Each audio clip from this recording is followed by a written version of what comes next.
with a 2-0 lead. As they give Albert Roblez 2 runs of support there on the mound. He's looking to lower that steep ERA of 27. He's able to record a goose egg as the first 3 batters were put away. I mean, a lot of it had to do with, first of all, the swing and the miss by Nate Savoy, then the batter interference by Savoy with the Colby Wallace stolen base attempt. We will have Bo Ankeny, Devin Ornelas, and Colton Freeman. So it'll be the arroz and the frijoles of the lineup, the rice and beans of the lineup for the Lions. As Bo Ankeny, last night going 1 for 4 against the Mustangs.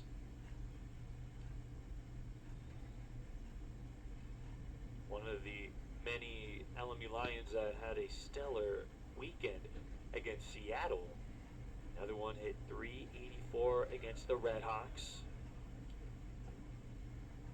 .384, a .461 on base percentage. 4 singles, a double, hit by pitch. Was also able to drive in a couple of runs. 6 runs, 2 Ks, a stolen base, all against Seattle. The 1-2, that's a linea hit over to left field. One hopped in front of Toomey, as Toomey's going to get this one in quick, cut down by Enright. This will result in a leadoff sencillo for Ankeny. Well, Ankeny was able to get something to yank out there to left field. It was Toomey keeping that one in front. And with the leadoff batter aboard, it's Devin Ornelas.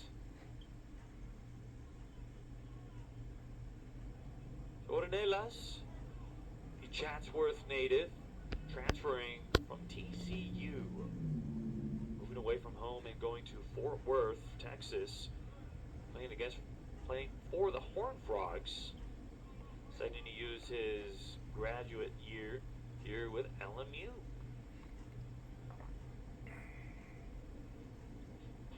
Didn't get a chance to play there for TCU his freshman year in 2021. This is all before LMU. Got opportunities during his career there with TCU. There's the 2-0. That's a called strike. Throw down at first as Ankeny not wanting to get the jersey dirty. And count's going to go 2-1. Ornelas went 0 for 3 last night. Drove in the lone run on an RBI walk. The RBI Caminata. The 2-1. Another linea that's going to be dropped into right center field for a hit. As Champagne's throw is going to be cut off by Enright. And just like that, it's back-to-back singles here for LMU. So another imparable for the Lions batters, and Ankeny and Ornelas trying to string a couple of hits. Unfortunately, just wasn't able to do that last night. Only run that came in to score on a bases loaded situation, and it was on the RBI walk by Ornelas. And after that, nothing but runners left on base here for LMU. So now it's Colton Freeman who's going to be the designated hitter in the lineup. Came in as a bench hitter. Transfer from Dartmouth, part of the Ivy League.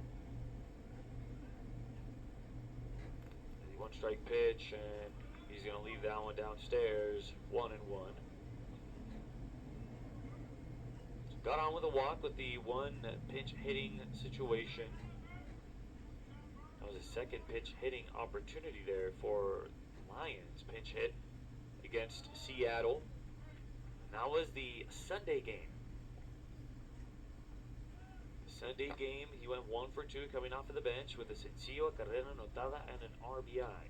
Single, run scored, and an RBI. That's the 1-2. Goes after 1. He's going to have to give chase to first. A throw down by Ortega in time, 2-3, as he's going to get his job done and still able to advance Ankeny and Ornelas into scoring position. So that's a K regardless. And K number 3 for the starter Roblez. K number 3 through an inning and a third. Take a look at it one last time as Freeman chasing away at one. Ortega able to pick that one up. Still had time to collect himself. Come up with a throw over to first. And with one out, runners in scoring position for Joe Reed.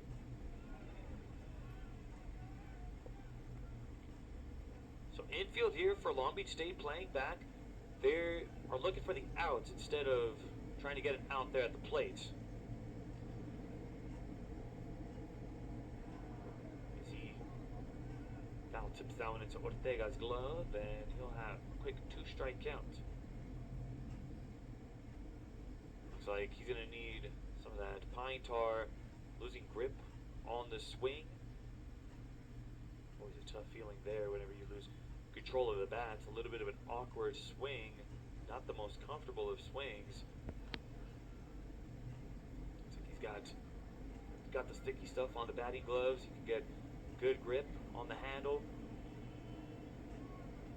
But I mean, so far the damage has been done to his counts with 2 strikes here for Albert Roblez. Here's a 2-strike pitch. Here's a batazo foul. Still doesn't quite look comfortable there in the box. You can still kind of see him trying to twist on the bats, get the grip on the batting gloves. If that doesn't work, you can always use the Big Papi, the David Ortiz approach, a little spin on the batting gloves, get the grip on. It's a 2-strike pitch, missing downstairs. See Ankeny trying to read the pitch in the dirt. See if he can maybe come up on a run, something that can escape Ortega. 1-2. Banica.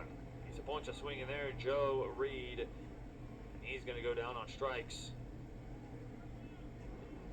So Roblez right now on the verge of pitching himself out of this jam after getting himself into this situation.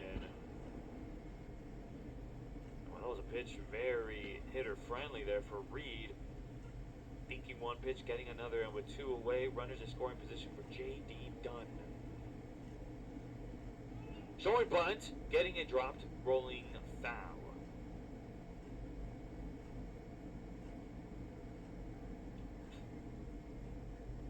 It's a very interesting decision here for J.D. Dunn. Maybe just trying to catch third baseman Nate Galina sleeping over there at third. Maybe he could get away with an infield sencillo, allowing Ankeny to score from third.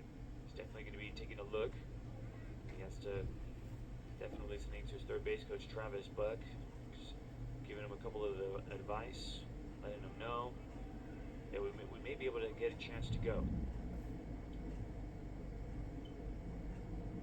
1-strike pitch, big swing, 0-2.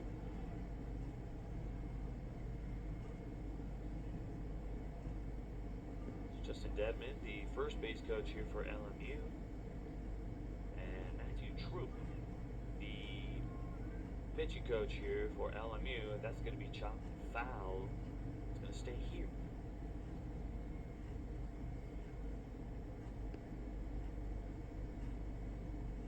It's a coaching staff that has experience, of course, in the college baseball realm, and also experience being in the major league side of things.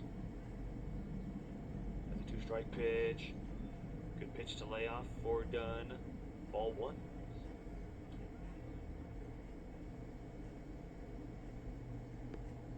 And you have Coach Travis Buck, who was drafted in the first round. First round pick, 35th overall. This will be skied into foul territory. Do they have room for a play as Galina trying to reach over? That's at the top of the dugout.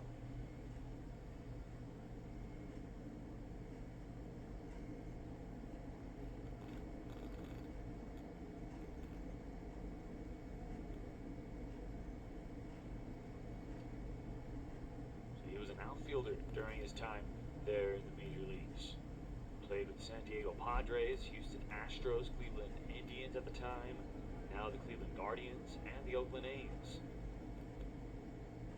That's the 1-2 pitch, and that's a batazo foul there at the dish. Give it another rip here for Dunn.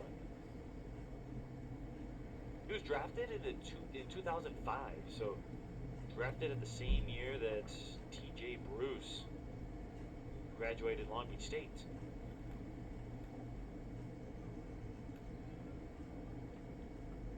The 1-2 pitch in the dirt, breaking to come in to score is Ankeny, and advancing to third is Devin Ornelas, and it'll be 2-1. Well, it was Coach Buck that kept anticipating it. Look out for the pitch in the dirt, and at some point Ortega wasn't able to handle that one. And following him was Devin Ornelas, and that's the way LMU gets on the board first, or gets on the board to cut this deficit in half, 2-1. Still have a job to do, tying runners on third. It's the 2-2 pitch, and there's a batazo foul by Dunn.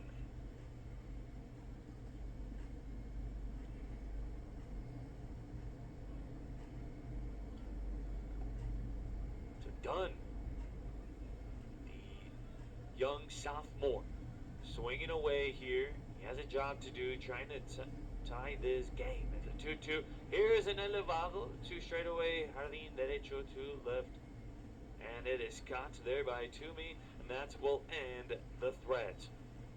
So 1 run, 2 hits, no errors, and a runner left on base there for LMU. At the end of 2, we have a 2-1 game on ESPN+.